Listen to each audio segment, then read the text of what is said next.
restart my recording. So I've got those pieces there. Let's keep going in the after show here so we can see.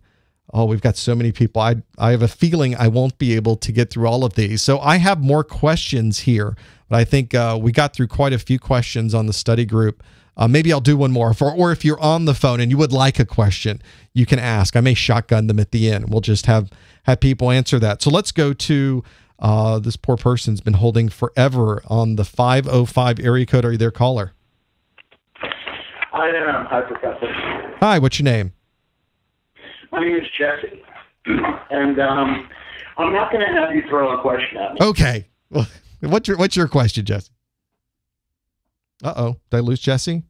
Oh, my gosh. He's gone. I don't know what happened to him. Disappeared completely. Well, call back. I will see you when you call back in, and I'll go right to you after that. Well, shotgun, that's an easy way to get through the those particular pieces. Let's go to 501 area code. Who's there? I don't hear you. Hi, I hear you way back there. Are you there, caller? What's your name? My name's Alex Fatherly. Is it Al? Alex Fatherly. Oh, okay. Alex, how are you? Thank you for calling. What question do you have for us today? Well, I actually got a question about the 802 exam. Okay, I'm half certified right now and I'm currently in a job, and I got 90 days to get A+ certified. So you've done the 801, in other words. Yes, I passed the 801. Great. Congratulations. Thank you. Okay. I actually have a question about the performance-based questions for the command line. Indeed. Yes. I know you can't answer it specifically, but I remember seeing one question about, like, two computers to where one that is trying to get a hold of them for, like, a share. Yeah.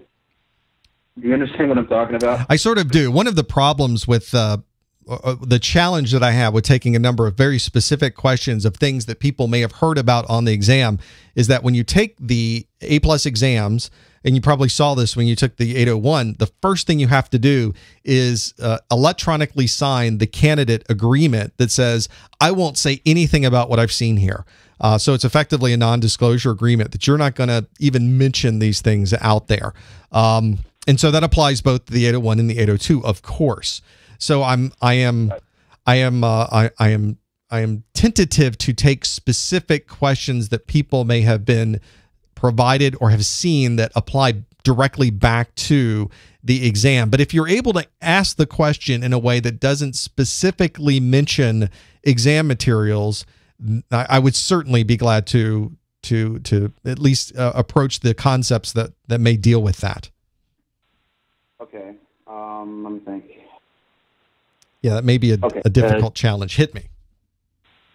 All right. Yeah. So you have two computers, and like they're throwing shares at each other, and one computer changes its IP address. How exactly would you reconnect with them after they change their IP address? You know, one of the things that is kind of nice about the Windows operating system is a lot of the details of the IP addressing and the sharing are effectively automatic. There is a lot of behind-the-scenes protocols that are used to broadcast where somebody happens to be, what IP address they happen to be, what shares they have associated with them.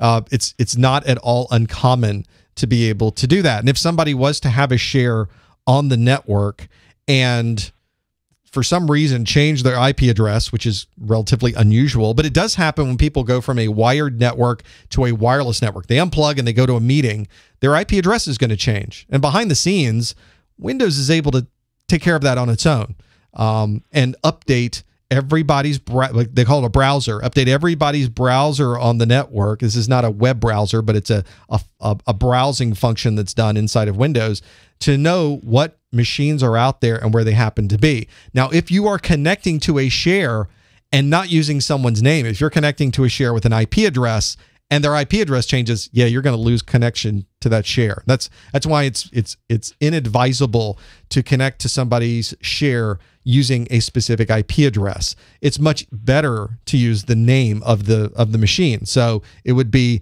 Mike's PC / the name of the share to be able to connect to that share piece.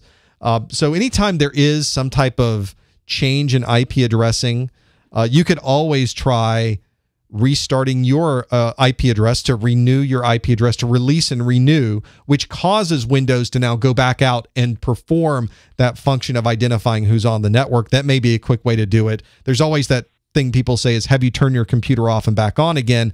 That would also be another good way to do it if somebody else changed things around and you needed to refresh the networking piece. That's one common way. Or disable and enable the network interface port on the computer as well. Generally speaking, though, Windows should be able to figure that out on its own. Okay. Yeah. I think your biggest challenge on the 802 is going to be some of those command line options.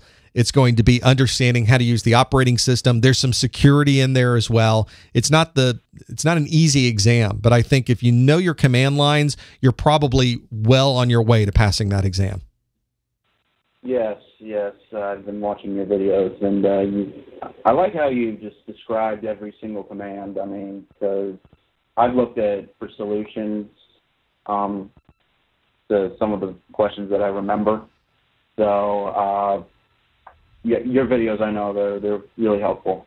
What I try to do is make them very short. I used to have these very long introductions to the video, what you're going to learn in the video today, and that type of thing. But ultimately, by the time I had done that, I could have just shown you what you were going to learn today. Why did I go through all of that? So I try to make them really short, really specific, really precise. I don't go outside the exam objectives for that reason. I could talk about command lines forever and the things you can do. But I try to really focus the effort. And my goal is to make other videos that go outside the scope of A+. But I think for the A+, it's important to focus on those objectives. Mm-hmm. Okay. Well, good luck with that. And let us know how your testing goes on the 802. When are you taking your exam? Do you know? I'm thinking either not next week, but the week after. Okay. So relatively soon. So let us know how that goes. I'm really interested to know what your experience might be. I will. Good luck with that. Best of luck. Thank you. Take care. All right. And I saw that Jesse called back. So let's try this again. I think it was Jesse, right? Yeah, that's right. Hi, Professor. Hi. I don't know what happened. There's probably something I clicked on my side. What can we do for you today? Oh, no worries. Well, thank you very much for taking my call back right away. I appreciate that. I am a brand new student, and I recently purchased a CompTIA book that accompanies your videos. Okay, good, yeah. And now this is kind of silly because obviously I'm overlooking something here. But, you know, in the review questions after each unit, it says that you can check your responses against the model answers that are published on the course support website. Okay. And I'm a little confused as to where exactly that is. I'm not sure if this is with you or if it's through the CompTIA website or if it's through GTS. And it's probably an oversight on my part, but I'm just now finding where I can check my answers against the model question. I don't know. That is GTS Learning's book. GTS Learning has an ebook and a physical book that is for the 801 and the 802. That's the one I believe you're talking about, where they have put my videos in the book itself. They've embedded them in there. So if you're on the ebook side, you can scroll through and you're learning about CPUs, and then right after you've learned about the CPUs, you've read about them, my video is embedded there. You can click a button, it plays my video on CPUs, which I thought was a really cool idea. Right. They brought to me and said, we want to do this. If you have the physical book, they have a QR code, and you scan the QR code. Now you're watching the video on your mobile device, which is also a pretty neat idea. I don't know, but and I think you sent me an email yesterday or earlier in the week about this, and my goal was to get back with GTS Learning and ask them, but circle back with me. I'll talk to GTS Learning directly. You may also want to send them an email. It's their book. I don't edit their book. I provide the video content. I really use their book to create my videos. So it's a very nice partnership. They've created the content. I use their content to build out the videos that are here and a lot of the tables and the other things that you see. But I don't directly edit or write the book, but I know who does. So I will talk to them directly and get an answer directly from them. And if you could do me a favor of sending me just the page number that has that in there. I already have a copy of the book. I'll look at that and see where that is, refer back to them, and we'll sync up together. And next study group will make sure everybody knows where that is. Great. Thank you so much. And I also wanted to just say that your videos are very helpful, very practical, and it's really nice to use them with the book, even though, I'm just obviously at the beginning of this. But I definitely appreciate the service that you're providing, and it's been very helpful for me. So thanks for that. And I look forward to hearing from you concerning what's going on with GTS. Yep, great. My pleasure. We love doing it. That's one of the things. We want to do more of these. And I really like that you've got both of those things. I often say my videos are here for free. I've gone through every exam objective there is, but you still need other things. You need books. You need Q&A. And so I think you've got the right materials. And I love the GTS Learning books, or else I wouldn't have partnered with them to begin with. Great. Best of luck with your studies. So much, Professor. Let us know how it goes. I really appreciate it. And if you have other questions, let me know. I certainly will. Thanks so much, and have a great weekend, sir. Take care. That's one of those. I love those GTS Learning books. I've worked with them for years now. They're good people, and I love their materials. Really helps out. Let me quickly go to the chat room with these pieces. And I love that the folks in the back of the class are being so nice about having people on the line with those pieces. Let's also go back to some of the people who have been holding forever with these pieces, especially. Let's go to the 559 area code. Thanks for holding. Caller, are you there? I hear some noise. Hello? Yes, hello. What's your name? Nick. Is it Nick? Me. Oh, it's hard. It's really hard to hear. You must be on a speakerphone or something like that, but that's okay. We can just say you, Mr. Buddy, pal. Do you have a question for me? I don't know if you're talking to me now because it's completely on America, but I'm looking at your 802, your 220 802 at the moment because I bought the guide, and I was just wondering if you have any recommendations for remembering the ping-T, ping-A, ping-N, like that, like the OSI model, like you have the all people seem to need data processing. Is there anything like that for the ping? I almost understand what you're saying. It's very choppy to hear on the stream, but it sounded like you wanted some tips on remembering, and I caught OSI model in there, I think. But maybe you could be closer to the mic or give us an idea, or say again the things that you need help or would like some tips remembering. So I'm calling from the UK, so it might be a bit dodgy, that's all. The ping for the test readability section on your yes, okay, ping study guide for 802. Yep, it's the ping-T, ping-A, ping-N, ping-F. Is there any way for remembering that? This is a pretty common question, specifically the ping. This is a command that you will find yourself using all the time. We say in the real world, but quite honestly, in any world, the ping command is probably the most fundamental. This is from the 802 certification, and the ping command has a lot of different options available. And I think I have a virtual box that I can bring up. Let's just go full screen on my virtual box, and we'll do one of these. Let me flip over. We'll just do I know you won't be able to see this in real time on your side, but I'll just bring it up. You can always look at the video later to see that piece. So here is, I'll make this bigger for those of you that are watching. There we go. I think I can. I might be better off. My name's Andrew Fishburne. One of the things that you'll find the ping command really allows you to do quite a bit. Wow, that's really big font. Let's make this so everybody can see it. There we go. So that might be decent enough on here. Might make it a little bit bigger. The ping command's used to, as you said, confirm reachability. I want to be able to see if I can ping a device, and there's a lot of different command line options for ping.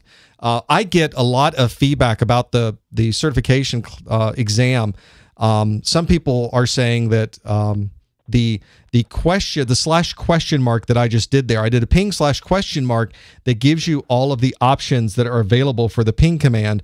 But people have told me, sorry, it's not. That's not really going to allow you to do that on the exam. So you may find that the exam that you have, you can't run these. So you have to know what these are. Now, the simple ping command, if I ping 8.8.8.8, you've seen me use that in the videos that I use, because the ping command of 8.8.8.8 takes you right to Google's DNS server. So that's a good one to ping to try out. So if you do that, you'll be able to at least see that piece and be able to deal with the pinging and be able to use it on your desktop. No matter where you go, you can always ping 8.8.8.8. Now, the ping command has a lot more options available. That means that I can communicate and get a response from 8.8.8.8. But one of the things you'll notice that it did it 4 times and it stopped. If I did a ping -t to 8.8.8.8, and you'll find you use this a lot when you're working in environments as well, that ping -t just goes and goes and goes. Let me see if I can bring it up here. So now you're seeing just constant pinging. It's going to keep pinging now until I do a Control-C. Constant, constant, constant. And what I do this for, if you're working with a network and you're rebooting a device, you're rebooting a router, you're rebooting a switch, you're rebooting a machine, and you want to know exactly when that machine stops talking on the network and when that machine is now able to communicate back to the network, this is a good way to do it. If for anyone that's ever upgraded a router or a firewall or something before, and you start your ping out to 8.8, and then you restart after the upgrade, and it goes away, and then you hope it comes back, and you're waiting for it to come back, and finally the ping command does that again. So that's a really good use of the ping -t. Other pings like ping-a to 8.8.8, notice that it does a DNS resolution. It puts the actual name of the device there for that, which is really useful too. If you're trying to figure out what in the world's 8.8.8.8, well, let's have the machine do a DNS resolution before it actually does the ping, so I know what the host name is associated with it. And one that I also have seen that's useful to know. The exam objectives don't tell you, by the way, exactly the command lines that you have to know. So I really tried to put the most popular ones on here. And ping-in is a good example of one because the default does 4 pings. What if I wanted to do 16 pings? I could use -in with a 16 and it would ping 16 times and stop. So that's another example of how you can customize what ping is doing with those pieces. Another good one that might be useful to use is a ping-f. A ping-f is one that sends a ping, but it tells, as this packet is going out, don't fragment this ping. It's often useful to use when you're trying to communicate over VPN connections and you're wondering if the VPN connection is working properly. But that's one of those things that when you're using the ping, I think if you probably get on an exam, they probably won't ask you the -f. Probably if you were on the Network Plus exam, that probably would be one to use. But I think I included it on my study guides and in my videos just so you'd have some familiarity with those pieces. To answer your question, is there a way to remember this? Because ultimately that's what you're trying to do, is remember those pieces. There's really not a good way. The T doesn't really correlate to, I guess, continuous. You can make up some words that kind of go back to this, but you'll notice the T doesn't actually mean anything in particular. If we do our ping !/, -t is on this list, ping the specified host until stop. There's not even a T in there. So you're gonna have to make some up on your own. Ping-a for the host name. I don't even know how you're gonna have to come up with some names for this that make sense for what you're trying to do, because unfortunately these command line options don't seem to correlate back to a word. Maybe in French it means ping continuously, there's a word that starts with T, or in Spanish you might be able to use some interesting ideas to be able to do that. But I think that's one of the challenges with the command line pieces is do some hands-on. Just do some hands-on and play around with the options so that at least you have some muscle memory with being able to run the commands and those options so that if it does pop up again, you could say, oh yeah, the T was continuous. I remember that because we ran some continuous pings to 8.8.8.8. I wish I could give you some better ideas. Maybe the chat room might have some ideas as well with those pieces. But I think in many ways, the exam is going to require some rote memorization to make that happen. That's fine. I apologize for being really unclear as well.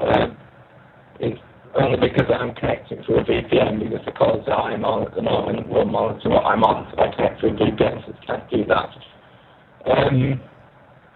But the reason why I mentioned the OSI model was the application presentation stuff has kind of like an anagram for it for old people thinking need data processing.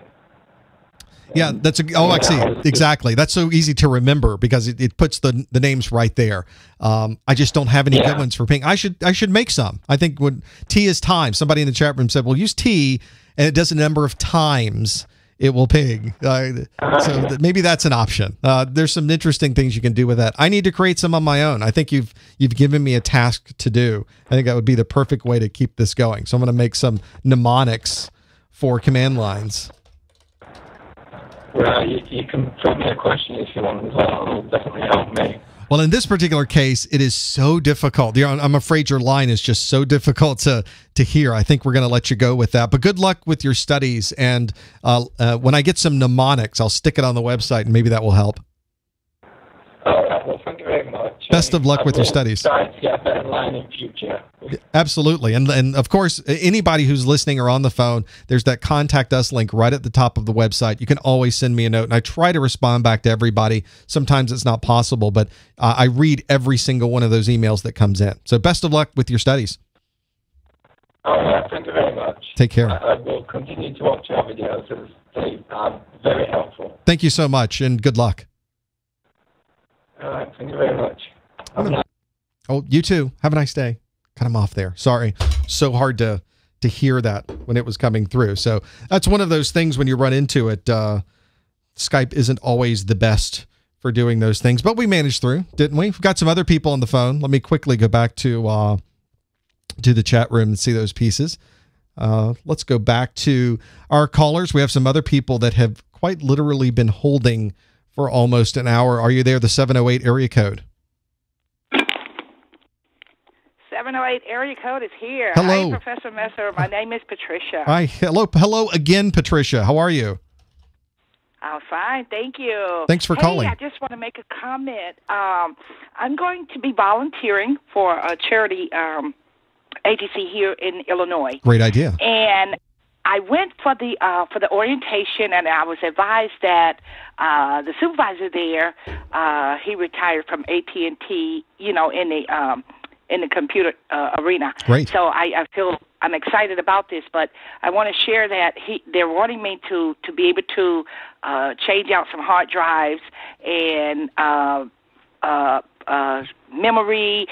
And she also mentioned that how to get rid of viruses. I'm not really sure on how to. If a computer, because what they do at the charity company, at the agency, is that, they donate computers. People donate computers, and then we, in turn, will be fixing them and then giving them to the unfortunate families. Right. But I'm not sure how to clear a computer of a virus. Can you kind of give me a little bit of help on that particular area? There's no single magic bullet for removing malware and removing viruses. Actually, it's not entirely true. You nuke everything on the machine and you reload the operating system. If you're going to be taking these machines and handing them off to other people, if it came from one person, you're cleaning them up and sending them off somewhere else, you're going to want to nuke the machine. You're going to want to nuke everything on that hard drive, probably as a matter of course. It would seem very, like a bad idea to take a machine that I understand these machines already have operating systems and the like on them, but to clean them up without completely removing everything on that machine and then handing them to someone else could be wrought with problems because there's so much private information and personal information that's hidden all over the place on these Windows devices, in caches, in temporary files, and in things you just might miss when it's going through. I would imagine your standard operating procedure for these things would be to completely erase everything in the hard drive, remove a partition, add the partition back, reformat, and load a new operating system on there. It's very time consuming, but I think ultimately that's the only way you can really remove the type of malware we have out there. And I realize there is malware that even gets into BIOS. Those are extremely rare. So I'm sure people in the chat room are mentioning that that's not 100%, but for the most part, that certainly is 100%. Now, if you do get a machine where you need to remove viruses, there are a number of tools out on the market, and there's different ones all the time. Different malware and viruses can be removed by different types of applications. The ones that are the big ones that you always hear people talk about are Malwarebytes. That's certainly one of the top one that's out there. Combo Fix is another one. Some of these are better than others. I'm giving you kind of a smattering of the ones that I've used through the years. There's one called the Junkware Removal Tool. That's one that I haven't used a lot of, but I've had some people with very particular malware have some good results with that. There's one called Super Anti-Spyware. That's also a pretty good one, and Toolbar Cleaner. So I'll put this into the show notes or into my my description on the replay page. But Malwarebytes, Combo Fix, the Junkware Removal Tool, Super Anti-Spyware, and Toolbar Cleaner are 5 very good options. And there's many more from many other places. Okay. I'm just giving you 5 that I tend to write down so I can answer questions like this when people say, what should I use to remove malware? Those are my top 5 that I have used before, and I've seen other people use as well. Okay, one more quick question, Professor. I have a laptop, an old laptop that I'm working on as a little practice tool. Oh, good. A little practice tool. Okay, but now this laptop, it will come on, but it will not stay on. Okay, I plugged it into my outlet. I plugged it into several outlets to make sure that it's not the power supply. Right. Okay. Once I plug it in, it'll come on, but it will not stay on. I will unplug it. It will come on, but it will not stay on. Yeah. So with my little troubleshooting skills that I've learned, I've come to the conclusion that perhaps it may be the battery. What are your thoughts? Well, is it one of these things where you turn it on and 2 seconds later it's turning off? Yes. And so but you are plugging it into a power source, it sounds like. Yes. So right, I am. So we can sort of remove the battery out of the equation. Even if the battery was bad, I have a laptop here that's like 6 years old that I still will open up and run an old Linux on every once in a while. It's not really that great a laptop anymore because it's so old. And as you are aware, as these laptops get older, the batteries lose their ability to hold a charge. Even if I plug this thing in all day and unplugged it, the battery won't have a charge on it. The battery for this laptop, I do keep the battery in there because it's part of the bottom of the battery of the laptop. If I tried to put the laptop down without the battery, it would feel funny on the desk. So I leave it there, but it's worthless to me because there's no battery. But I just plug it in. And I realize that if I knock the plug out, it's going to turn off. But if you're connected to a power source and that power inverter, that power supply that you have that's converting your AC power to DC is working properly, your laptop should stay on if it's getting the right amount of power. So you can sort of use that deduction there that it's either the power supply itself that you're using, that power brick that you're plugging in. And right. Sometimes I have many different laptops here. Some of my laptops require a larger wattage power adapter than others, even though they both plug in just fine. They require a bigger wattage power supply. So make sure it's the correct power supply for that particular laptop. Or it could be something relating to the laptop motherboard itself. It's receiving the power, but the motherboard can't handle it. It shuts itself off. One of those things. It may just be a bad system. And of course, if you have a laptop that has a bad motherboard or bad charging system or something that causes it to shut off, you're going to have to replace a lot of hardware, probably the entire motherboard to fix that. So it may not be an economical replacement. Okay. All right. Thank you. And I want to commend you for all the good stuff that you're doing and helping us students out.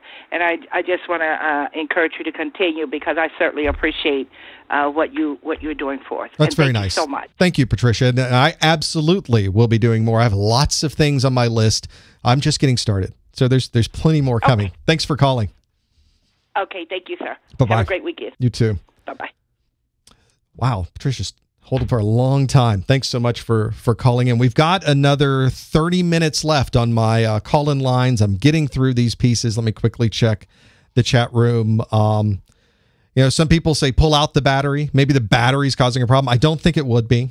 Generally, laptops aren't the issue. I don't think it's a heating issue because you turn it on and 2 seconds later it turns off. That would have to be a remarkable heating problem. It seems to be more with something that might be related to the charging system or what it thinks is charged, or maybe it doesn't see the power coming from the wall. Maybe the power, so there's so many things, but it does seem to be power related, doesn't it? And it could be any one of those. Okay, let's go to the 773 area code. Are you there, caller?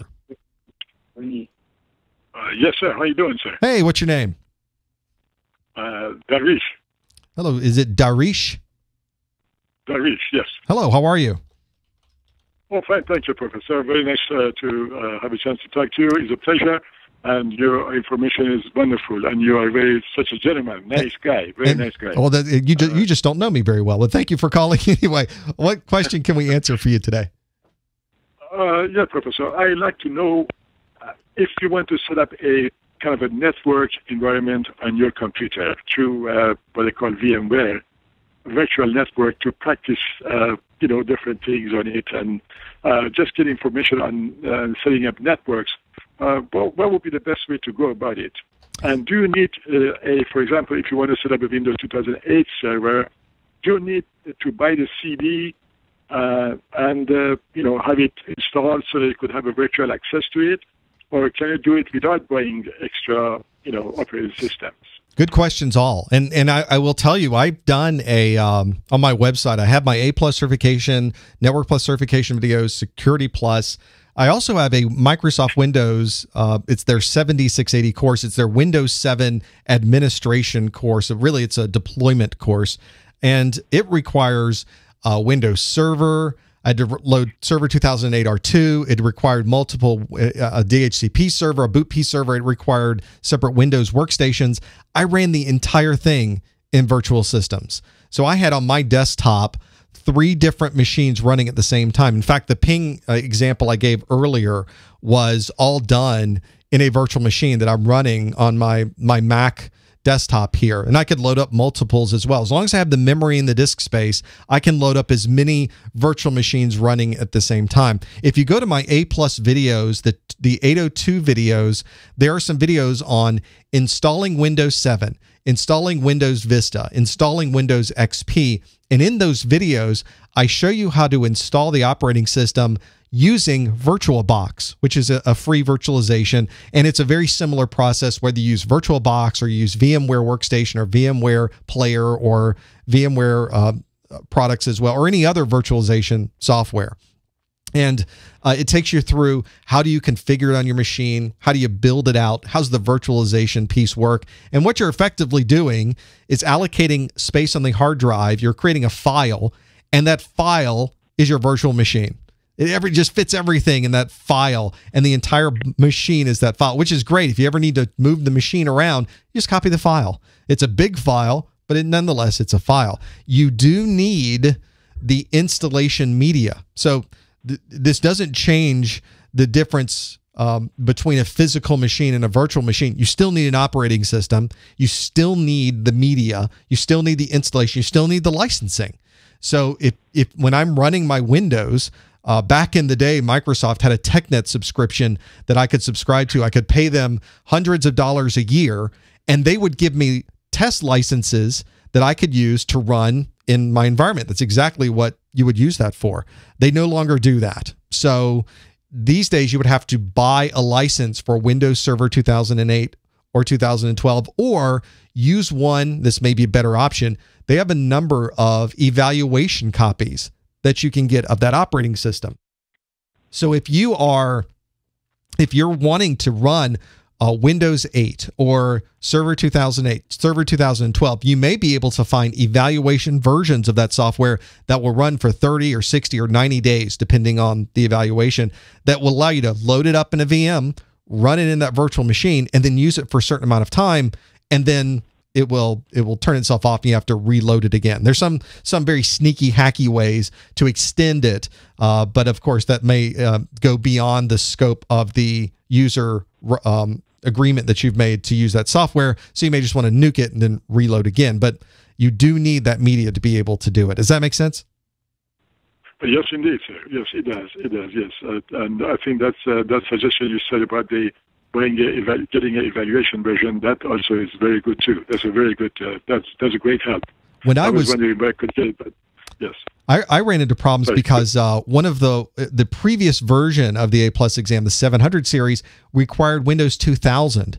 It was really hard to find Windows 2000. I'm trying to remember. I think I may have actually had a licensed version of Windows 2000 in my lab, but I was going to go to eBay. I was going to go to people that I know in the industry, because here's another good way to do it. If you know somebody that works in a corporation that has Windows, they probably have old versions of these licenses on their shelves that they may be able to lend you. So there's another good way. They probably have back in a dark room somewhere just stacks of shrink-wrapped Windows XP, Windows 7, Windows operating systems, and they might have extra licenses available. That might be another option as well.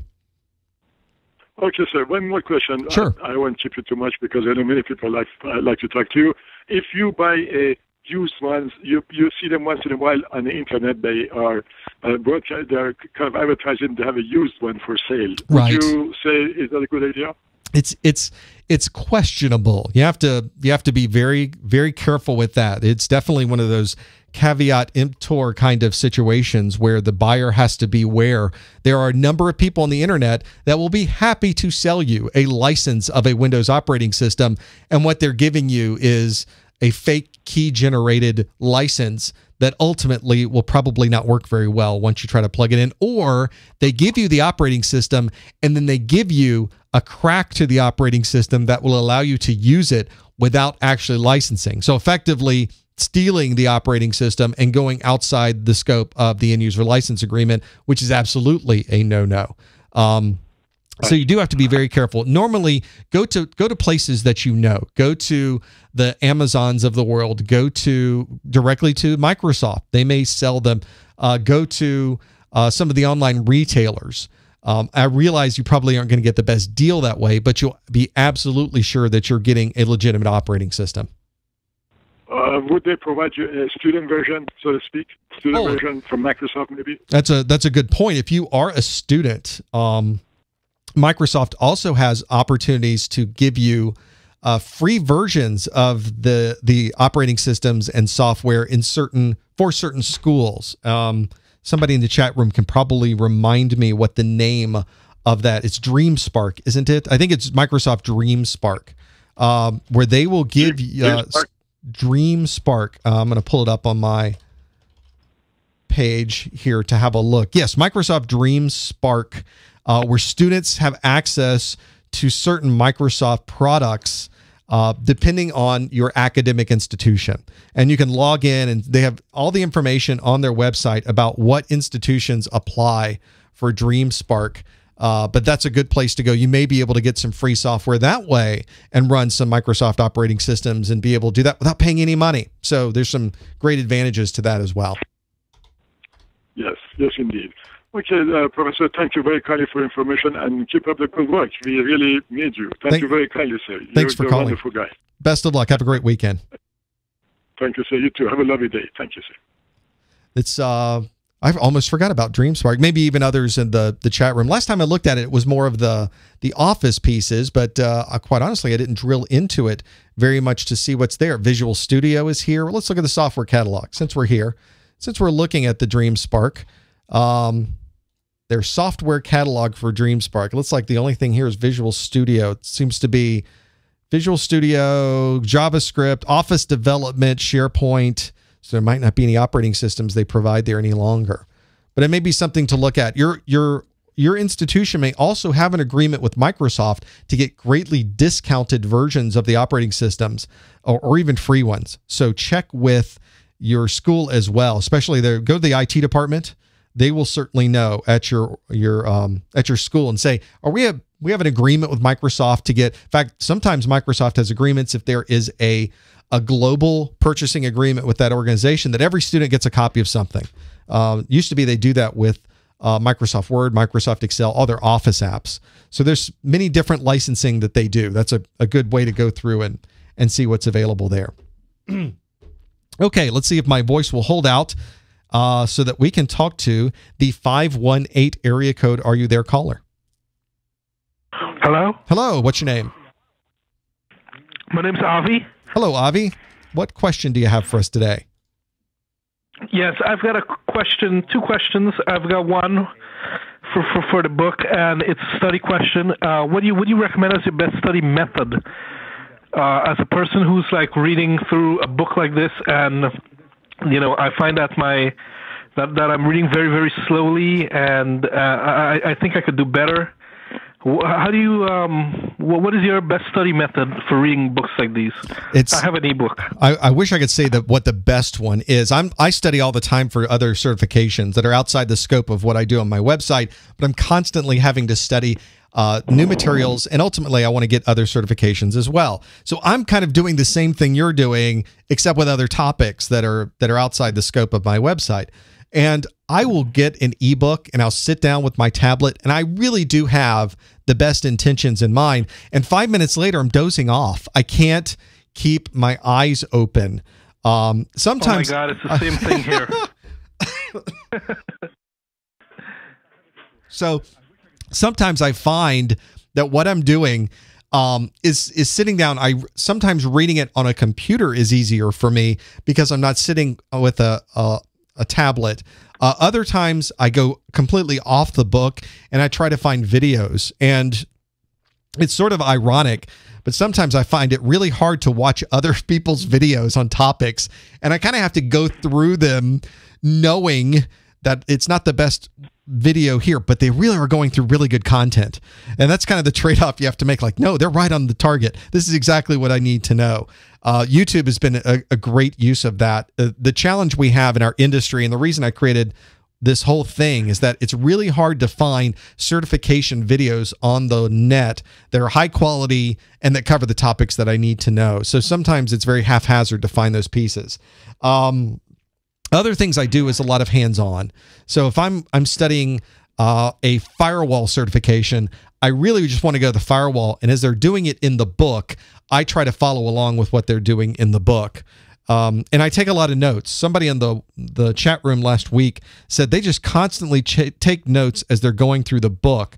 They may not even go back and look at their notes, but it's a way that they could stay focused on what they're reading. They're making bulleted notes of what they're doing as they go, and it's just a way to stay active and not fall asleep when they're going through the pieces. I think everybody does things differently, and I think it's hard to say that there's any particular way that works best for everybody. Well, that's great advice. I definitely need to take more notes. That's for sure. And the second question is about my PC. I have a Dell PC. Okay.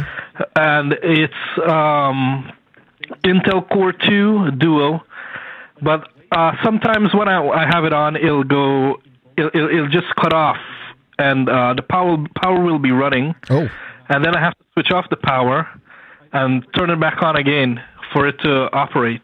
Is this one of the cases where it's just sort of a random, it's been running for 30 minutes, for an hour, for 2 hours, or does it like boot up and then just turn off? Or is it any time, is it random? It's random. It just cuts off at random. Is there any particular, does it happen, or has it ever happened 5 minutes between turning it on? Does it take an hour? Does it take a certain amount of time before it powers down? Yeah, I've never witnessed it being turned off within like 5 minutes. It's like a good amount of time that I'm on it, and I find it cutting off on me. It's suspicious of something very thermal related. well, usually if something, you turn it on, it turns off immediately. You can almost go directly to some type of short capacitor problem with the power supply or something. But if it's running for a while and it's working normally and you're using the hard drive, you're not smelling any weird smoke and it's running just like it should, and then it just powers down, it in my mind, it tends to be where something is heated up, and it gets to a point with the heat that it either is getting too hot on the system or it's getting hot enough to finally open up a gap between a particular set of points on the motherboard that then causes it to turn off. So this may be the case where if it's thermal related, you may just be able to clean out the fans and make sure that the cool air is running through it. If it's something that's on the motherboard where it's just something, a random trace on the motherboard is causing a problem, that's going to be a lot harder to troubleshoot. Oh my goodness! Anyway, the PC was taken from an office, so I don't know personally if they got rid of it or marked it down or whatever the case may be, and because of that issue. Certainly, but most of the time it runs pretty well. It's just that sometimes when you need it the most, to do like homework or something, in the middle of typing your resume, which I'm doing right now, bam, it just cut off like 3 times yesterday. Oof. Not exactly what you want to do. There are some people, some environments, some people who work on computers, like local computer repair shops, will do something called reflowing. It's not really recommended. It may be actually a last-ditch effort to solve these particular kinds of weird problems, but they will put the entire motherboard and heat it up so that all of the solder effectively reflows. It gets hot enough so the solder will become liquid again and hopefully fill in any gaps that may have existed because of that. That's usually a last-ditch effort to do something like that. But if it's a motherboard that's worth enough, or you just want to try it because it would be fun to try, that would be another thing. You might also just want to grab something that can look at the heat inside of the machine. So grab a utility that shows you the amount of heat. What is the temperature on the CPU? What's the temperature inside the case? And make sure it's not getting up to a very, very high level. It may be related to just fans and the cool air going through. That may be an easy fix. Wow. I never thought about it as a heat issue. I just want to thank you so much for helping me here today. And I'm a big fan.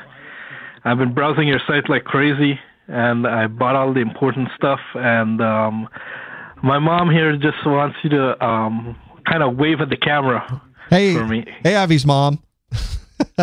That's one of.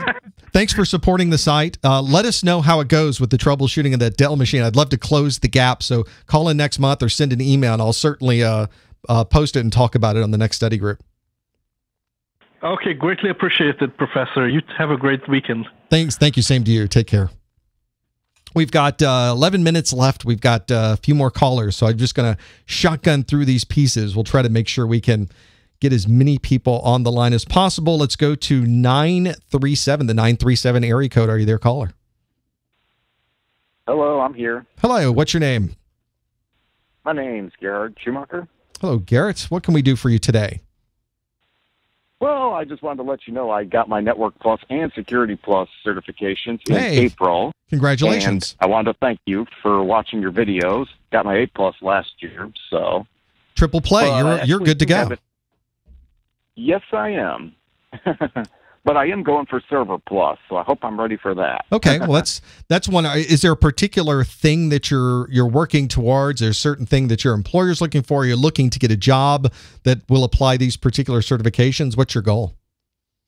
Well, I'm hoping to get back in with the military as a contractor. I was in the military for a number of years, and I'm hoping to work for like a big contractor and possibly do IT work for them. So there's huge that's my long-term goal.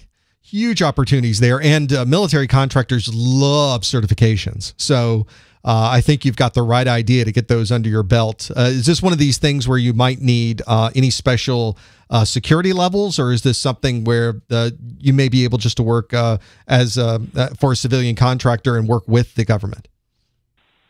Well, of course, they love the security clearance as well. Yes. That's just as important as getting the certifications. Of course, everyone's got to have the top secret SCI and all that. Right. That sounds like a plan. Do you have a particular question for us today? Well, my main question, it's kind of an A-plus question. It's about the Windows 7. I was curious, what version of Windows 7 does the Xbox use? Is it a version like one of the different levels of Windows 7, like Home Basic, Home Premium, Professional, Ultimate? Or is that something different that they use for the Xbox or the Windows Phone? Nobody knows for sure. We suspect that it's a build that's specifically for the Xbox. And now with Xbox One, you have all these other new capabilities they added on. Some people think it was their Media Center version that they converted over, and that would make sense because if you've seen the Xbox One, it has HDMI pass-through, which means you kind of plug it in between your cable box and the television. You can talk to the Xbox, so there's voice communication on it. Which I find, I have an Xbox One. I think it's great. I can say, Xbox, watch CNN. I don't know what channel CNN is on.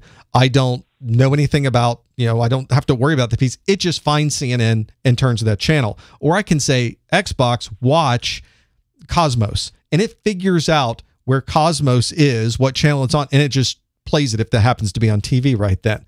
Obviously, that's not what, if you've ever used Windows 7, none of that's in Windows 7. It's not part of an operating system you can buy for Windows 7 Professional, Windows 7 Ultimate, Windows 7 Home. That's not part of those capabilities. So Microsoft certainly is in the best possible place to use Windows 7. Some people will think that it's maybe an embedded version of Windows, and I don't think that's correct either. There's a version of Windows called Windows Embedded, and you've seen this recently because, as you're probably aware, Microsoft has removed all of their support for Windows XP. You can no longer effectively download security patches for Windows XP. But if you've ever used an automatic teller machine, a lot of those ATMs are running Windows XP. So one of the agreements that the ATM companies did is said, we'll pay you more money, Microsoft, if you keep giving us patches. So ATMs are running a version of Windows XP called Windows XP Embedded, which is a greatly honed down and reduced version of XP. There's no solitaire in Windows XP Embedded, for example.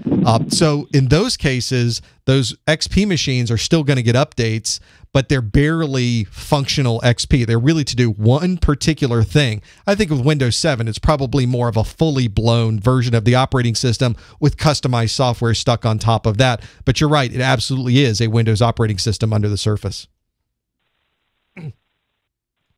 That's what I thought. I just thought they might have formatted it. I didn't know if it was Windows 7 or just formatted for a gaming console. I'm assuming it's the same thing for a Windows Phone, too. It's like its own operating system, not really Windows 7. Yeah, Windows Phone is absolutely its own separate OS that was specifically built for the phone. And you're noticing those things are blending together. The new Microsoft Surface tablet is a remarkable piece of technology because it's running a full-blown Windows 8 on there, whereas the Windows Phone mobile, whatever operating system they're calling that these days, Windows Mobile Phone 8 or whatever name they've applied to that, it's this big long name, is a version of the operating system that was specifically built for mobile devices using those mobile processors that are in there. I see. Yeah, I wasn't sure if it was like that Windows 7 Basic that they might put on the phone, and the one that was like set up for the tablets or whatever. Right. I didn't know if that was the same thing or... Yeah, Microsoft has, you'll notice Microsoft has shied away now from their tablet version of Windows 8 that was a limited, nobody bought it. Nobody went for it. So instead what they said is, let's build a tablet that really runs Windows 8. And their new Microsoft Surface that they announced, what was it, a week or two ago, really nice operating system, really nice tablet, really nice piece of hardware. They might have a winner with that one. So very impressive. If you haven't seen that, that may be worthwhile for folks to have a look at because I was really impressed with that. That looks pretty nice. Very nice. Well, thanks for calling and let us know how the Server Plus stuff goes. Oh, yeah. Just one other question. I was Sure. looking on your website, and I saw the Windows 7. You have videos for Windows 7 certification exam. How many exams do you need to take to get a Windows 7 certification? Is it just the 680, or are there more than one exams? Microsoft has a lot of different changes to their certifications in the last 6 months or a year or so.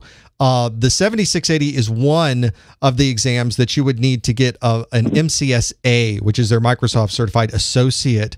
You have to take both the 7680 and 7685. So the one on my website is half of what you would need to get to the MCSA certification piece. And unfortunately, I just don't have any 7685 videos yet. Some people have asked for them, but I just don't have any current plans to create any more Microsoft videos at the moment. Oh, that's all good. Yeah, I can just watch. At least that's half the battle right there, right? I would agree. So, and if you're studying for those will be good to have. So good luck with those. Yes, well, thank you very much. Have a great weekend. Yes, you too. We've got a few minutes left. So I want to be sure to try to get to the last two callers. Hopefully we can shotgun those in. 661 area code, are you there? Yes, I'm here, Professor. How are you doing this morning? Hey, who's there? Anthony Canty. I thought it was Anthony. How are you, sir? I'm fine. The only thing is I've lost I lost connection with you. I have an error occurred. Please try again later. Oh, that's not good. On the YouTube side, nobody wants that. Yeah.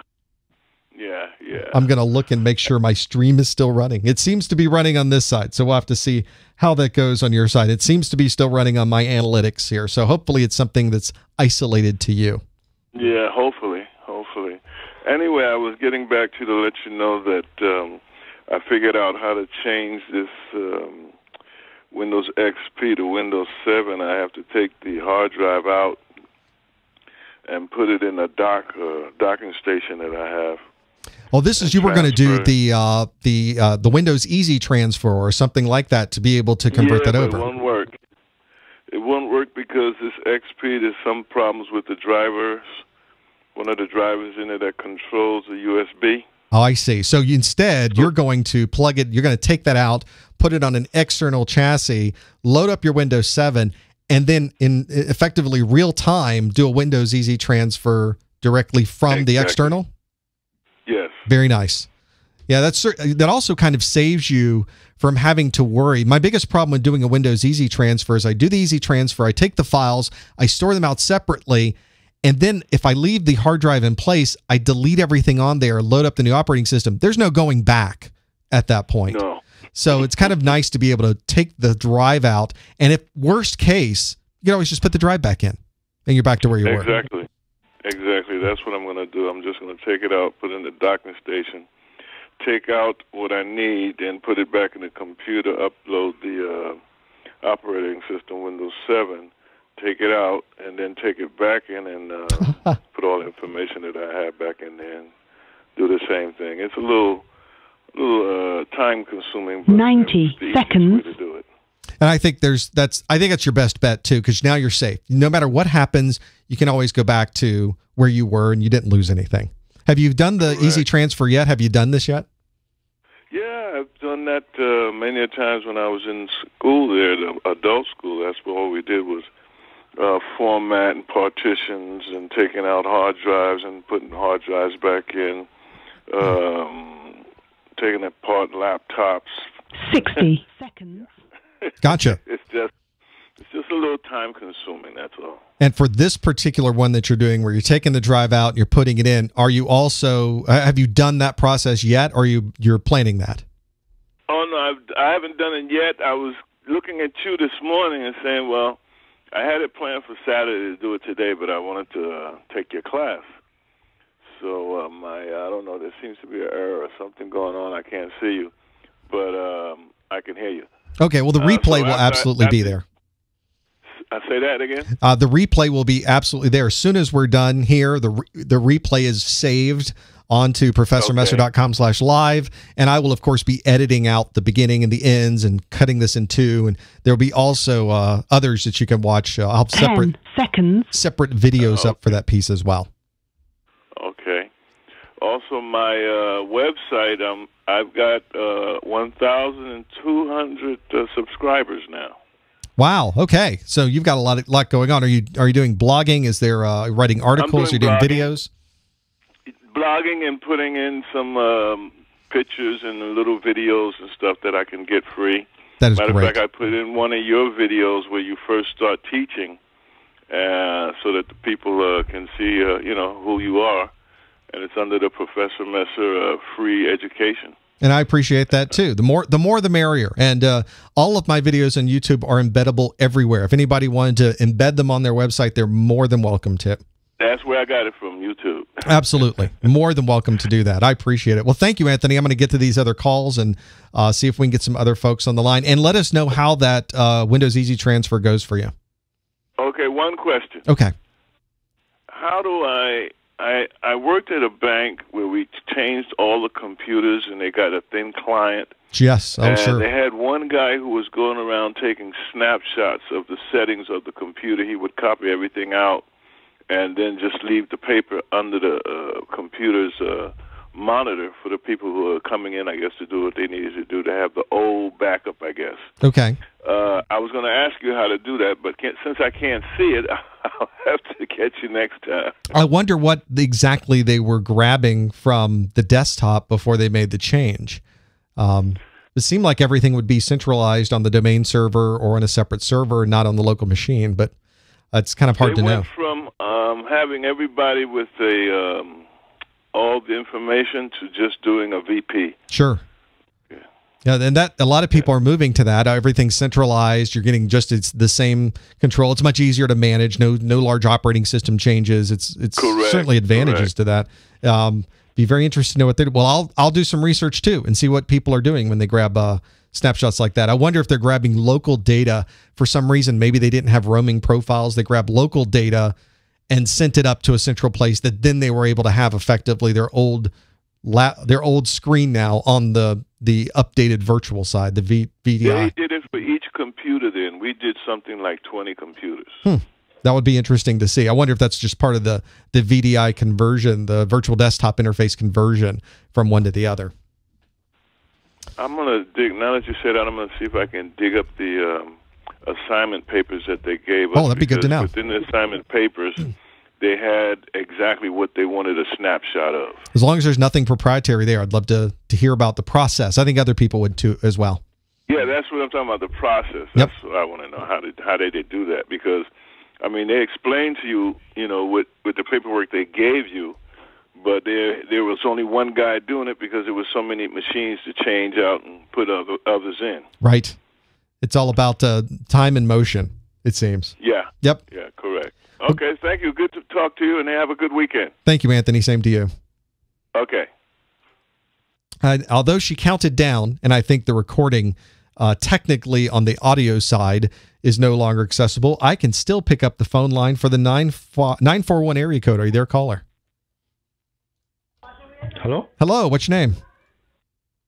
Hi, this is Kevon. Hello, Kevon. How are you doing, Professor Messer? Good. What can we do for you? I have a few, not a few questions, but I would like some advice from you. See what I can do. I enjoyed your videos. And, oh, by the way, before I go on, I'm on a limited connection, so it might break up sometimes. It sounds great so far. Are you hearing me clearly? Oh, absolutely. Oh, okay. My first question is, I recently did a Security Plus. Use your video study for Security Plus, Network Plus. However, I didn't write Network Plus, but I could write it anytime because I'm well prepared. What I'm looking at, CAPS, CompTIA Advanced Security Practitioner. Right. What advice you have for me there? That one is a relatively new certification. What CompTIA wanted to do was fill in a gap between the entry-level security, and generally when people finish their Security Plus, they want to be able to get a higher level certification. And there's a lot of higher level security certifications out there. There's the CISSPs. Some people like the Certified Ethical Hacking, probably not one of my favorites, but there's a lot of other, the SANS group, SANS, does a ton of security classes. And if you take a SANS class, there may not be a certification at the end of it, but a lot of people in the security industry look at the SANS classes as being very valuable to have under your belt. And CompTIA realized that there was an opportunity there to provide additional security training under the CompTIA umbrella, so to speak. And so they created the CompTIA certified or advanced security practitioner, the CASP, the CASP, as you mentioned earlier. And a lot of the driving of the CASP was related to Department of Defense and other large organizations that wanted people to have the higher level concepts of security certification, planning out and architecting these security environments. So these go really deep into, if you look at the Security Plus, you talk about firewalls and you talk about ACLs, but the CASP drills down into a lot of detail associated with those things. And I think that's an important opportunity for somebody who's in security. And I do a lot of security work during the week, knowing how to perform firewall versus IPS, knowing about syslog, knowing about understanding how to protect operating systems, and those pieces becomes exceptionally important. And the CASP is very much a higher level from I think a higher level conceptual certification. I'm going to pull up the CASP exam objectives and give you a feel for what some of these are for the people that are listening in that perhaps have not seen the CASP pieces. Some people have asked for CASP videos, and it's not beyond the realm of possibility to create some of those. It's not something I'm focusing on at the moment. But one of the things about the CASP is they're saying you're really going to need at least 10 years of experience in IT and 5 years of hands-on technical experience, because you go into a lot of details. And you initially see this in the CASP requirements. Like the first section is talking about cryptography. You immediately jump into PKI. You jump into understanding the difference between OCSP and CRL, which you only got the basics of in Security Plus. You have to know, I'm going to skip down to the second section, for instance, where you're now getting into risk management. Yeah. So it's now like a security administrator type topics. A lot of this is not hands-on. A lot of this is, how do I build out security policies? Well, what documents do I need from a security perspective? Business partnership agreements, service level agreements, operating level agreements, interconnection security agreement. This is what CompTIA is trying to work in, is those CISSP related level exams. So it really goes beyond the scope of learning how to use a firewall, and instead learning the concepts of what's important to build out security policies for the organization, if that makes any sense. Yeah, it does. Because I look at the exam objectives, and I noticed they said you need like about 5 years experience in the security world. Right. But the thing is, with me, I never worked in the corporate environment as a IT, let's say IT professional or whatsoever. It's like my normal day-to-day job, 9 to 5, is nothing to do with technology. So was wanting to know, what should I, if you think reading alone will help me there, or you spoke about earlier about SANS classes. But the thing is, I'm way up in South America, so what advice you have for me in that? Well, if you're not in IT yet and you're just looking to get into the IT field, the CASP is really well beyond what most employers are looking for someone who's just starting in IT. Generally, they're looking for A+, Network Plus, maybe Security Plus to be able to do those pieces.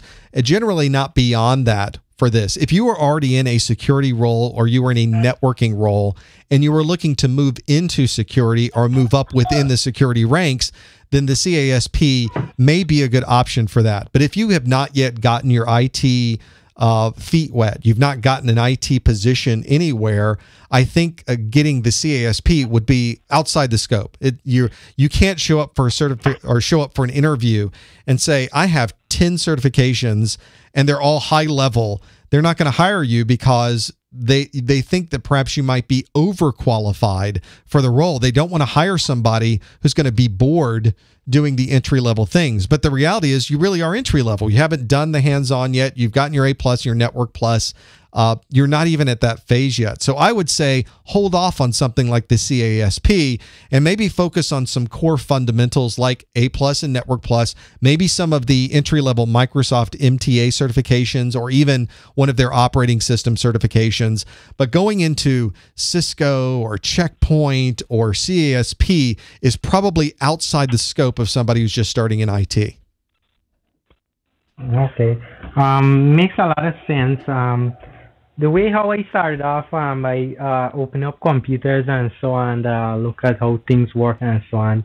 And then I discovered A+, and I did I wouldn't say that much studying because the stuff I already did, I learned by myself.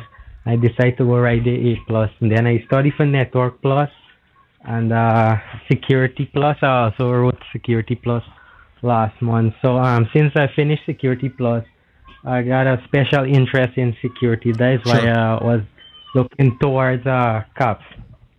And that's sort of how it worked with me as well. I started with PCs. I moved into networking. From there, security became an interest, and I moved into that piece.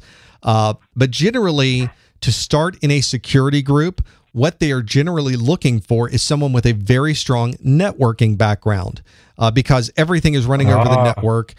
You need to understand networking concepts to be able to configure a firewall that's running at layer 3 to do IP routing. You need to understand how the protocols work so that when you're configuring the IPS, the intrusion prevention system, that's going to work the way you would expect. So generally, to get into security, interestingly enough, you start on the networking side, and that moves you into a security role. Practically everybody I deal with during the week, they are very security focused. Practically all of those people came from a networking background to get into security. Okay. So is there any webcast or any persons that do videos like you, let's for example with your A+ and Network Plus, Security Plus? Do you know of anyone that does videos and so on concerning, let's say, about networking more in depth or so? There are probably security. There are a number of them out there. They're kind of hard to find and they're hit and miss. A lot of people have made. Let me give you an example. So Cisco has some entry-level certifications. They have a CCENT certification that's kind of their entry level into networking. I guess it can kind of be comparable to the Network Plus with a few more things added in. And there are a number of videos out there that people have made that focus on those topics. But what I'm finding is that those videos either are not comprehensive enough, or the quality of the videos isn't enough so that I can keep my interest because the audio is very bad or it's hard to see what people are doing on the screen. It's very hit and miss. It may be, and some people in the chat room are saying you may want to go to a commercial option and pay for additional videos. That's certainly an option. But for the YouTubes of the world, you're just going to have to hop around and see which ones might work for you. There's a lot out there, and unfortunately not quite as well organized as some of the things I might have on my site, but that's why I built my site, because it was really hard to find those topics. And I guess I should be working harder to make more videos ultimately. Okay. I know you spoke about the time and so on with you to make more videos, but I appreciate it if sometime in the future you could, do some more videos. I am working on those as we speak. There are updated Security Plus videos on the way. The video content has already been created. It's in the can. So now it's about production time and getting in front of the camera. And then after that, there's even some new things that are coming down the line. So keep watching. I appreciate it. Oh, definitely. Take care. Thanks for calling. Have a great weekend. Yeah, you too. Bye-bye. Calling from all over the world this week, and I have one more phone call that we're absolutely going to take before my voice goes out from the 773 area code. Are you there, caller? Yes, I am. Hello, caller. What's your name? Michelle. Hello, Michelle. Thanks for calling. What can we do for you today? Okay. Professor Mesler was talking about the VirtualBox. I was. And he mentioned that he had a Macintosh. I do. And I have a Macintosh, and I had classes in my A+, 801, and 802, and I have, the Windows Enterprise, and I want to know if I would be able to, use maybe not VirtualBox, but something that works on a Mac to get experience on the command lines and things with Windows Enterprise. Sure. So you've got, is it Windows 7 Enterprise that you have? You have like the installation media? Yeah, 7. Okay. 7, Windows 7 Enterprise. Great.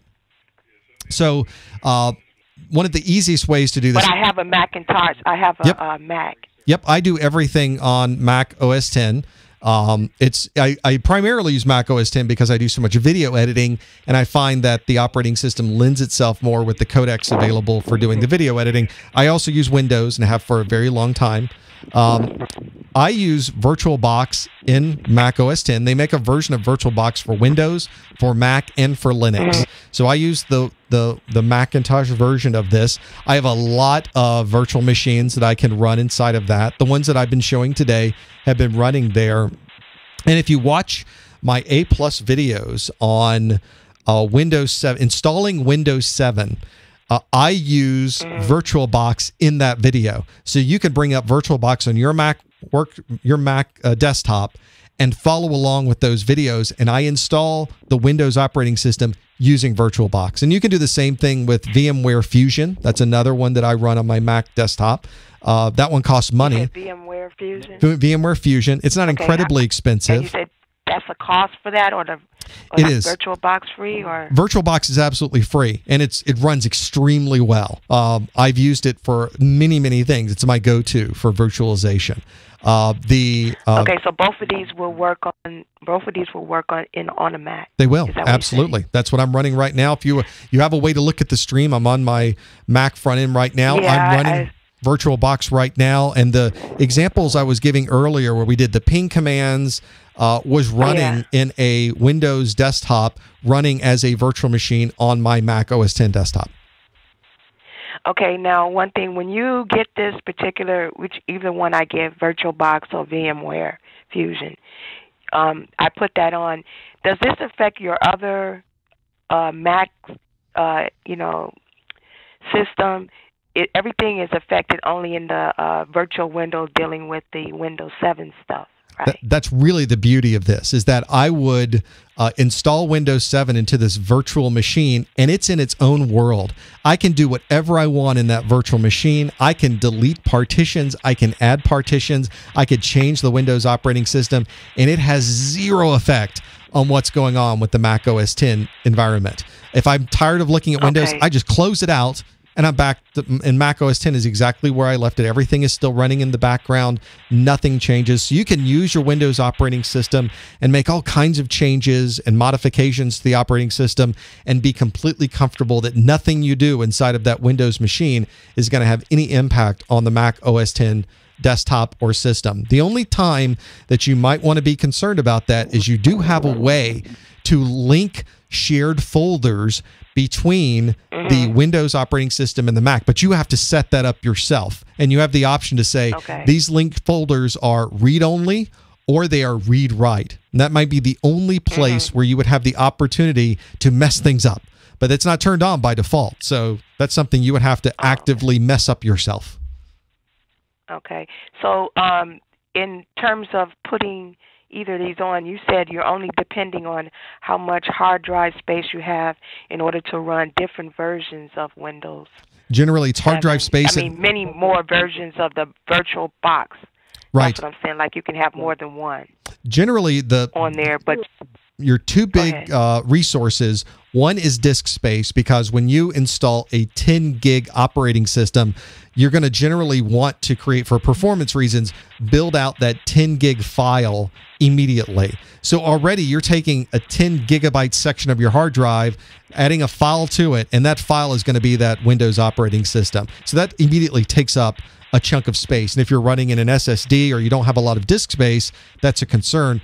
When you're running it actively, the more important resource is going to be the amount of memory in your computer, because the Windows operating system. So say that I I had like four. I have like only 4 gig on this Mac. Right. So in your Mac with 4 gig, now you're going to want to run Windows on top of that. Windows is going to want at least 2 gig. You're probably running at least that in Mac OS 10, and you may be running up against some constraints there. If you're running Windows XP or Windows 7, you might be able to get it and stick it in 2 gig, maybe even less. But your performance is really going to suffer when you get into that. It would be much more. The maximum memory that it can hold is 8. Yeah, you may want to do a memory upgrade if you plan to do a lot of virtualization. That way, you can allocate 2 or 3 or 4 gig to Windows and still have plenty of memory for your Mac operating system. Right now, it's just important just to get one. So if I was could I get away with just having one virtual window with 7 on there? I think you could. You could allocate 2 gig to it. It probably won't run as well as if it had more, but it would run, absolutely. As long as you're not running big applications in the Windows environment and trying to run Photoshop and trying to do video editing and audio editing, you'll be fine. Just trying to use it as a test study. Yeah, I from bet the classes that I have. I'm trying to get certified, so I study. I bet you would be able to get away with that. You wouldn't have to buy extra memory.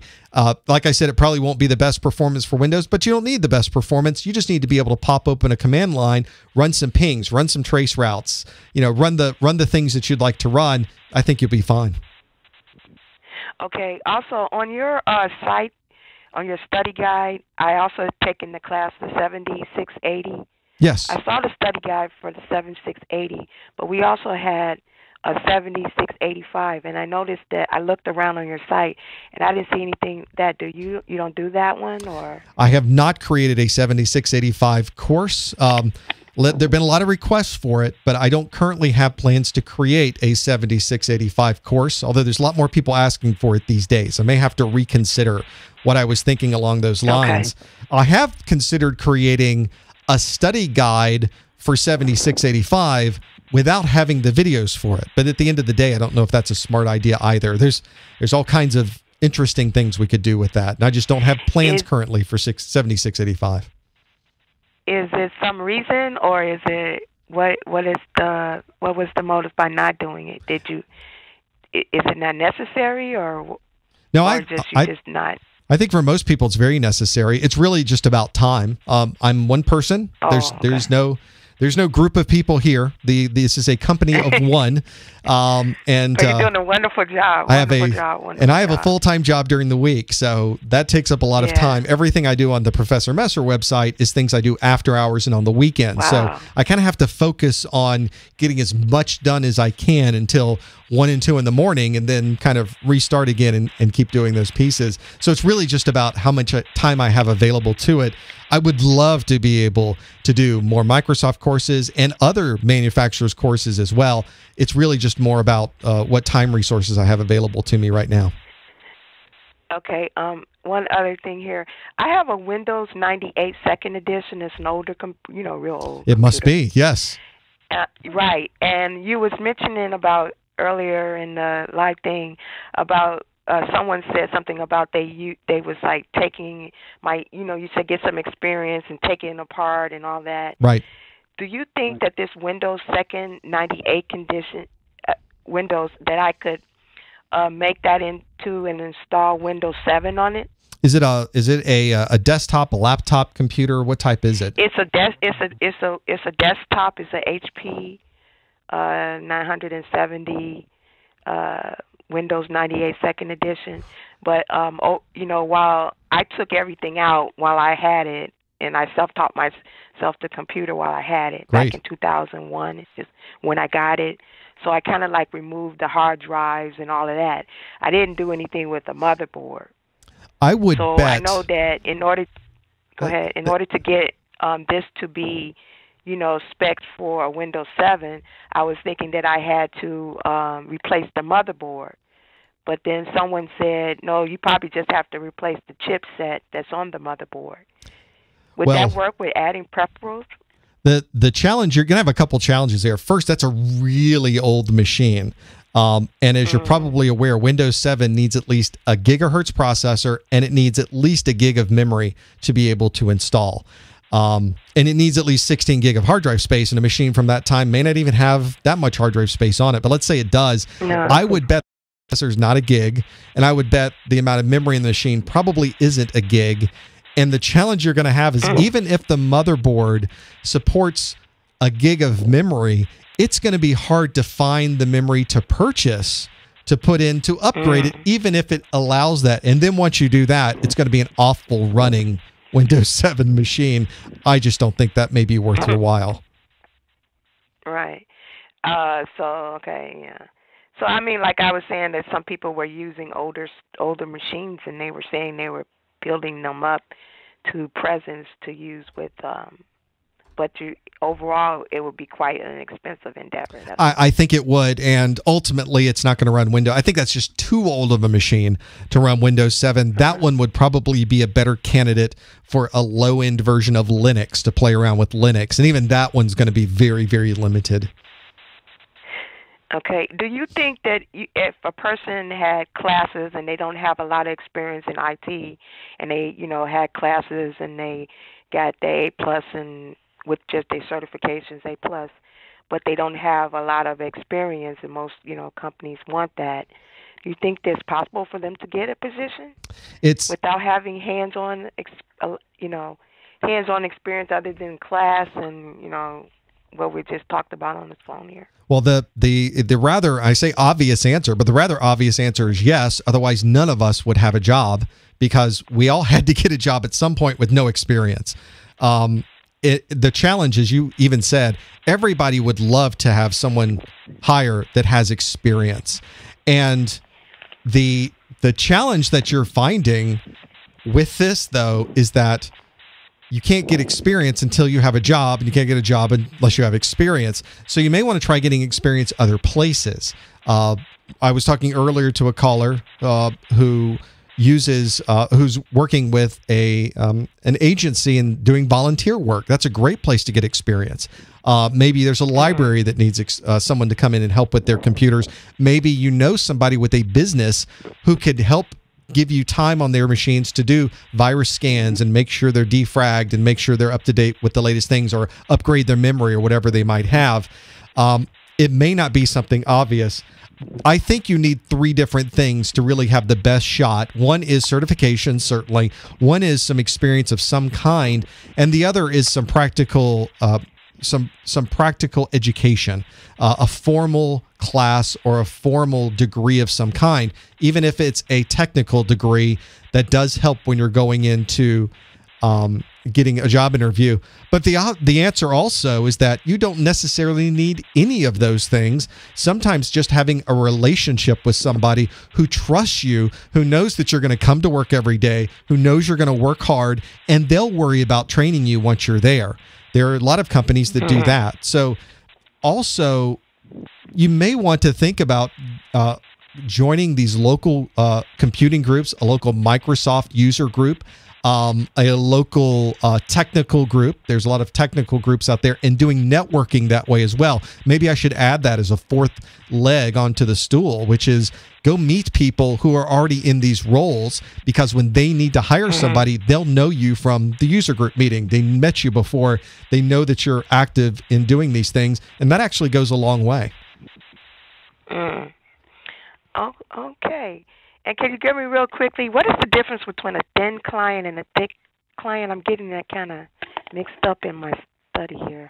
You're going to be seeing a lot more of the thin clients. I think thick client, you can think of being the traditional computer. You come into work, you turn on your computer, it's got a big hard drive inside of it. The hard drive runs Microsoft Excel. It's got Microsoft Word on it.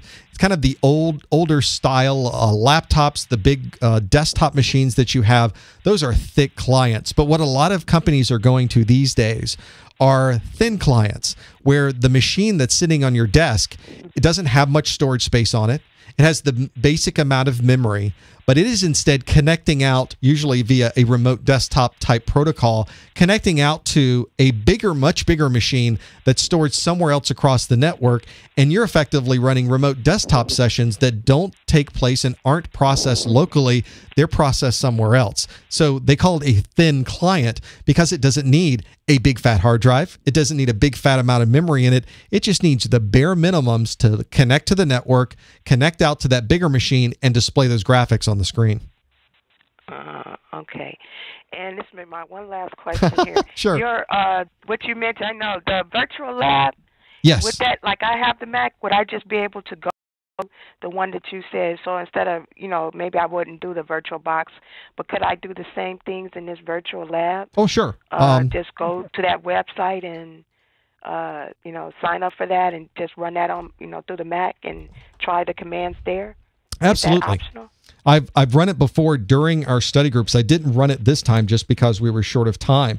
But the GTS Learning Live Labs do exactly that. They are, and I've run them in my browser on my Mac machine. They run in HTML5, so they work great. If you go out to ProfessorMesser.com/freestyle labs, there's a special pricing on these as well, on the Professor Messer pricing. I think it's $99 for a year, plus you can get an hour for free. So you can try it for free on your machine and see if it works fine in your browser. And you can run it in, I run it in Chrome, I run it in Firefox. It's on my Mac desktop. It has both a client for your browser in HTML5, and there's a client that will run in Java if you have Java installed on your machine. Either way, I just don't like running Java. But it runs exactly all of those things on your machine, and it runs great. I've run through many of the labs myself, and I'm running Windows Server. There's a web server. I'm capturing packets. I'm running a ping command, and I don't have to have any extra memory, any extra hard drives. It's all running out somewhere on the web, somewhere in the cloud. So I can try different operating systems using this. That's what you're saying. Oh, yeah. You can sign up for an hour free and run through any of their labs. And you can run through multiples of those and load up all of the things I just mentioned for an hour for no cost at all and see how it runs on your machine. Okay. Thanks very much. You're very helpful. Your study guides, I got your study guide. Oh, thank you. Good. Very helpful. And that's why I went out there to try to get the 685, but I didn't see that. But okay. But other than that, you're great. Maybe in the future. Hang in there. Okay. Thanks for calling. Bye-bye. Bye-bye. And that comes to the end of our calls. I guess it helps that it actually shuts down the calls after 2 hours. I was, in fact, looking at bringing in my own phone lines with my own 800 number and having multiple trunks set up and just doing voice over IP right in there. I need to find an Asterisk expert. So if anybody knows any Asterisk, which is the open source PBX, if you know anybody that does that, absolutely send them my way. I was actually thinking of outsourcing it and having a hosted Asterisk, bringing in the 800 lines, and then just connecting up just like I do now with my single link and doing it that way. It would be interesting. For those of you that didn't get those Freestyle Labs, you can go to ProfessorMesser.com/Freestyle Labs, and you can get that special pricing and the free hour. Even if you don't buy it, you can try it out for an hour and see what you think as well. Wow, well, that brings us to the end. You can tell my voice has just about had it. I think that was a good workout for my voice. I didn't even get to go through all of the every single one of the things I wanted to with the questions that I have, but I got plenty more. We can do that next time. I think we were able to get through more of the real raw questions and get those done in that first hour. Maybe what we should do is just shotgun questions all the way through, and then in the second half take questions from the phone lines. That might be fun to do. We'll try that next time, where I won't take any calls until the second hour, and we'll just go through question. We'll get about 10 or 12 or 15 questions in, and then we'll go to calls. I think maybe you can send me your ideas of what you think with all of those things. And that does bring us to the end of the after show. You folks really hung in there with me the entire time. Thank you so much. It's kind of nice to get back in the saddle again after being out for a number of weeks and suffering through the bit of a cold that I had. So I feel good that I made it through at least this far. Thanks everyone for being there. Thanks for being in the chat room. We'll see you in another month. We'll see you next month in June for another one of these. In the meantime, I'm on my website. I'm in the chat room there at ProfessorMesser.com. Send me a message by clicking Contact Us at the top of the page. And if you do nothing else, subscribe to me on YouTube. It's remarkable how far that goes with being able to do these live events and getting Google to return my phone calls. That always helps as well. You can find that at ProfessorMesser.com/YouTube. Thanks, everybody. We'll see you next time on the A+ Study Group.